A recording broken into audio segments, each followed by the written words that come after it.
안녕하세요. 선장고입니다. 선비가 장터로 갔다. 장사한다고. 보석 판다고.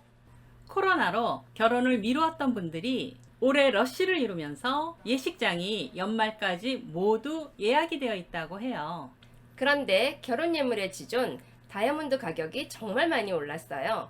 이런 현상을 알아보려고 기금속 경제신문과 여러 매체들의 내용을 정리해 보았어요. 2020년 코로나가 발생했을 때 시장이 엄청난 충격에 빠졌죠. 그런데 놀랍게도 최고가 최상품 다이아몬드 가격은 상승하기 시작했잖아요.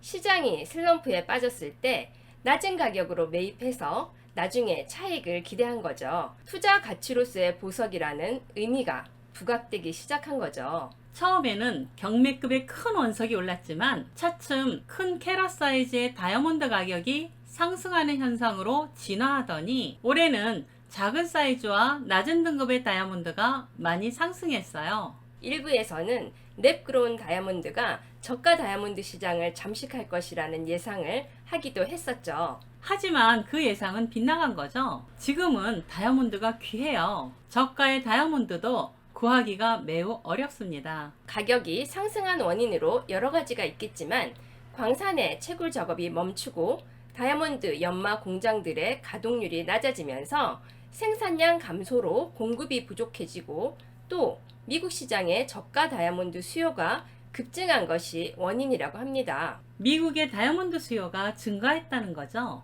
2년 이상 코로나로 인한 락다운 기간에 미국 정부의 재난지원금이 많이 풀렸고 억눌렸던 심리에 대한 보복 소비, 미루어졌던 약혼과 결혼 붐 등 공급은 줄고 수요가 폭발하니까 가격이 상승하고 있는 거죠. 다이아몬드에 대한 인식에 있어서 동서양이 조금 달라요. 중국이나 동양권은 좋은 등급을 선호하는 데 반해서 미국 시장은 낮은 등급에 대한 수요가 많은 편이고 패션 주얼리 등 즐길 수 있는 스타일이 유행하면서 더욱 수요가 늘고 있는 현상입니다.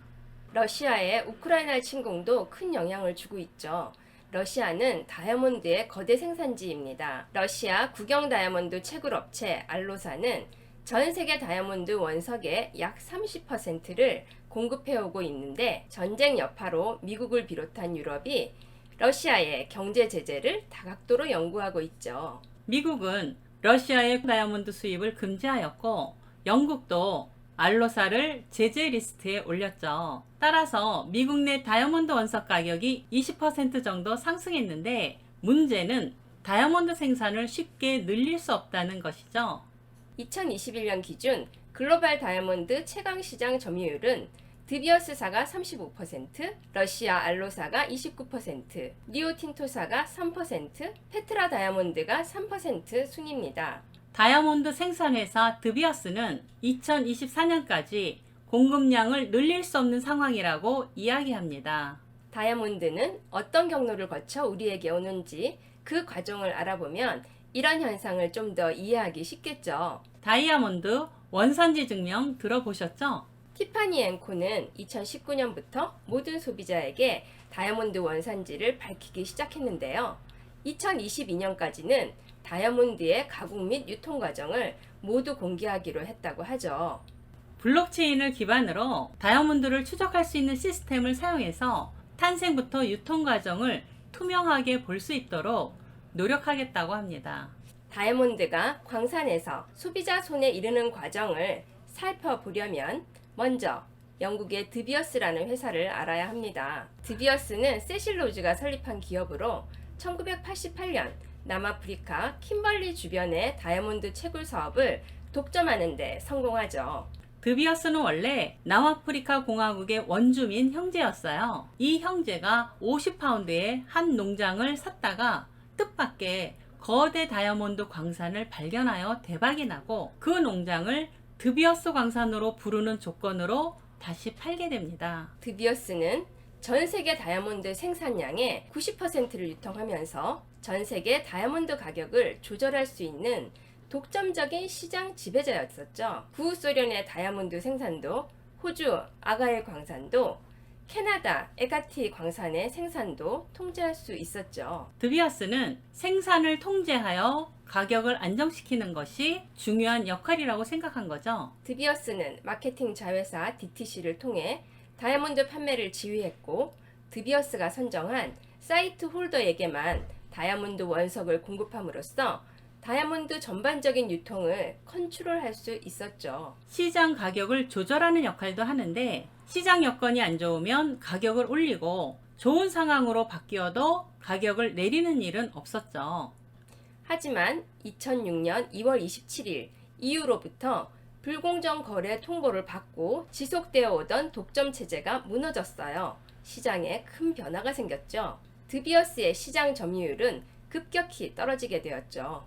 또한 호주 등 새로운 다이아몬드 광산이 발견되기도 했고, 다이아몬드 공급자들이 드비어스와 독점 거래 관계를 종료하기도 하면서 드비어스는 공급 조절이 아닌 수요를 촉진하는 방향으로 사업을 변화시켰어요. 2014년 후반부에는 거의 모든 다이아몬드 광산 회사가 원석을 입찰과 경매 방식으로 주요 매출을 일으키고 있잖아요. 드비어스, 알로사, 리오틴토와 같은 주요 생산 업체는 경매 판매 결과에 따라 가격을 조정하면서 자체적인 판매 시스템을 통하여 계약을 체결하고 있다고 합니다. 판매된 원석은 커트와 연마를 거쳐 다이아몬드의 도매상, 소매상, 소비자의 순으로 우리들의 손에 오게 됩니다. 우리가 아는 주얼리 명품 브랜드나 디자이너 브랜드는 모두 소매상에 해당하겠죠? 좋은 음식은 좋은 재료 공급이 매우 중요하듯이 주얼리 사업도 원석 공급이 매우 중요한데, 어떻게 소싱을 하는지 궁금해 하시는 분들이 많아요. 좋은 원석을 좋은 가격으로 확보해야만 대외 경쟁력을 높일 수 있어요. 원석 디자인에 있어서 국제적인 경쟁력을 갖추어야 하잖아요. 정말 좋은 원석 업체들을 협력 업체로 만드는 것은 매우 어려워요. 신뢰할 수 있고 안정적인 공급을 하는 해외 원석 업체를 발굴하고 거래 관계를 이어가기 위해서는 그들과 신뢰가 형성되는 시간이 필요해요. 오랜 연륜이 필요한 것 같아요. 고객에게 최상의 서비스를 제공한다는 것은 좋은 디자인, 좋은 원석, 착한 가격이라고 하는 단순한 원리가 작용하죠. 네, 해외 업체들과 이러한 시스템이 구축되고 디자인 등 역량을 인정받으면서 신뢰를 쌓아가는 과정이 노하우라고 생각합니다. 우리에게는 보석 전문가이면서 언어가 출중한 풀무님이 있어서 좋은 해외 업체들을 발굴하고 꾸준한 신뢰관계를 형성해 올 수 있었다고 생각해요. 해외 협력업체들을 확보하고 수입 및 수출 통관 등 많은 경험을 쌓아온 것이 우리들의 큰 강점이자 경쟁력이라고 자신합니다. 오늘도 유익하셨나요? 재밌는 이야기로 다시 찾아올게요. 다음에 또 또 만나요.